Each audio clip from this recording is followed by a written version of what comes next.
Last week I told half a story and deliberately left it at a midway point because I wanted to remind us that we so often see stories from halfway through. We see stories before understanding what God is about.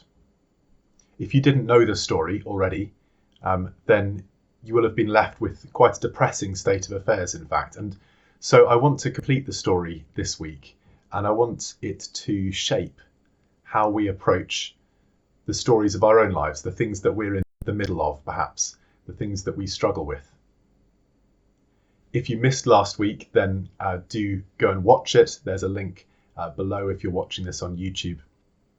But otherwise, just a very brief summary is that David and Svea Flood, along with another couple called the Ericsons, had left to work in what was then called the Belgian Congo as missionaries, had not been received into the village they'd sought to reach, had only in their entire time there reached one boy for Christ, and then 3 of the 4 of them had been struck down with illness, leaving a daughter called Aina, later called Aggie, in the hands of American missionaries.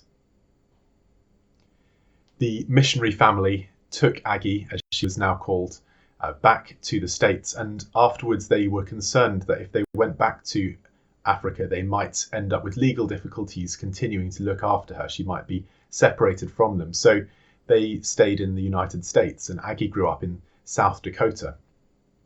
She grew up to attend North Central Bible College in Minneapolis, and she met and married a young man called Dewey Hurst and became Aggie Hurst.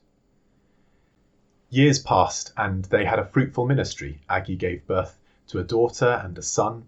Her husband became president of a Christian college in the Seattle area, and she started to discover that there was a lot of Scandinavian heritage in the area, which obviously meant a lot to her, knowing her roots. One day, for no apparent reason, a Swedish religious magazine appeared in her mailbox. She didn't know who had sent it, and she couldn't even read it because she didn't speak Swedish. But as she turned the pages, suddenly she turned to an image that stopped her cold, because there in a primitive setting was a grave with a white cross, and on the cross were the words, Svea Flood. Immediately she jumped in her car and went straight to a member of the college faculty who she knew could translate the article and demanded to know what it said. The instructor summarised the story, and it was about missionaries who had come to this village in Dalera long ago, about the birth of a white baby, the death of the young mother, the one African boy who had been led to Christ, and how after all the whites had left, the boy had grown up and finally persuaded the chief to let him build a school in the village. The article said that gradually he won all his students to Christ. The children led their parents to Christ. Even the chief had become a Christian. Today there were 600 Christian believers in that village, all because of the sacrifice of David and Svea Flood. For the Hursts' 25th wedding anniversary, the college presented them with a holiday to Sweden as a gift. And there Aggie sought out her real father. He had become an alcoholic. He had remarried. He had fathered 4 more children, but his life was a mess. He had recently suffered a stroke, and he was still bitter with God. He had a rule in his family: never mention the name of God. God took everything from me. After an emotional reunion with her half-brothers and her half-sister, Aggie brought up the subject of seeing her father.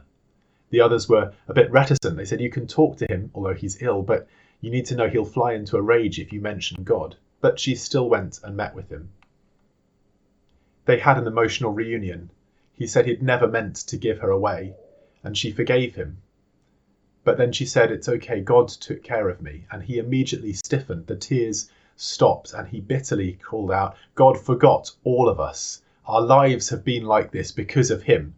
And he turned to face away from her again. But Aggie told him her story. She finished with this: Papa, I've got one more story to tell you, and it's a true one.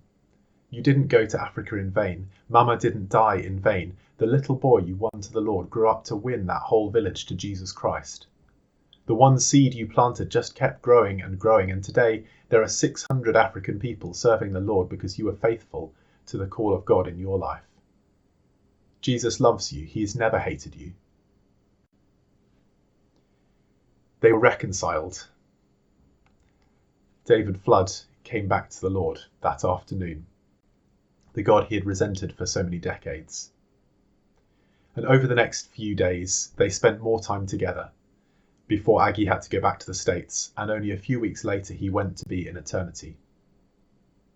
But the story doesn't end there. A few years later, the Hursts were attending an evangelism conference in London, and a report was given from the nation of what was then called Zaire.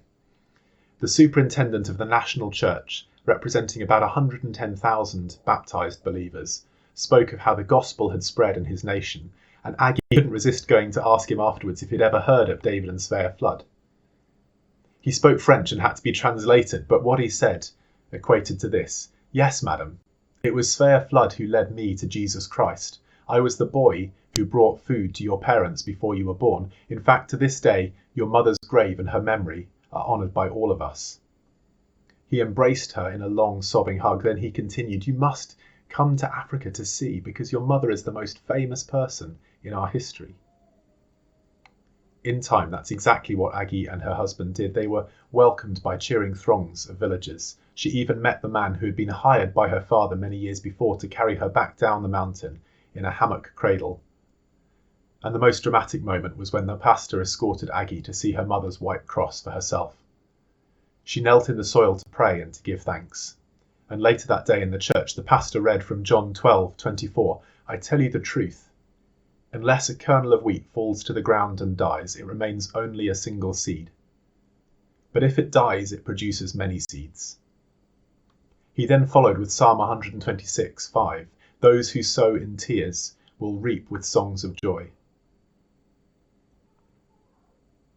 There's a wrong gospel, a prosperity gospel, that says that God only wants health and success and fame and wealth for us.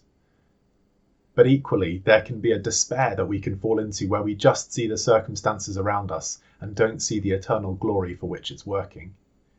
Jesus held the two of those together. The whole second half of the book of John is the book of glory, and it's both Jesus' death and his resurrection. It's his suffering and it's his triumph.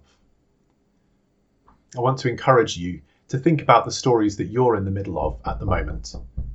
I want to encourage you to think about the situations that you find difficult at the moment, and to ask yourself, what might be going on in eternity? How might I look back on this situation with God's eyes? How might I one day see this situation with the eyes of faith? And in the light of that, for the joy set before me, how can I persevere?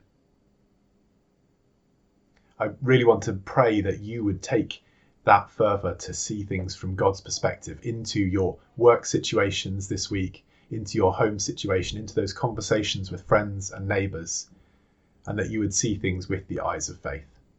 God bless you.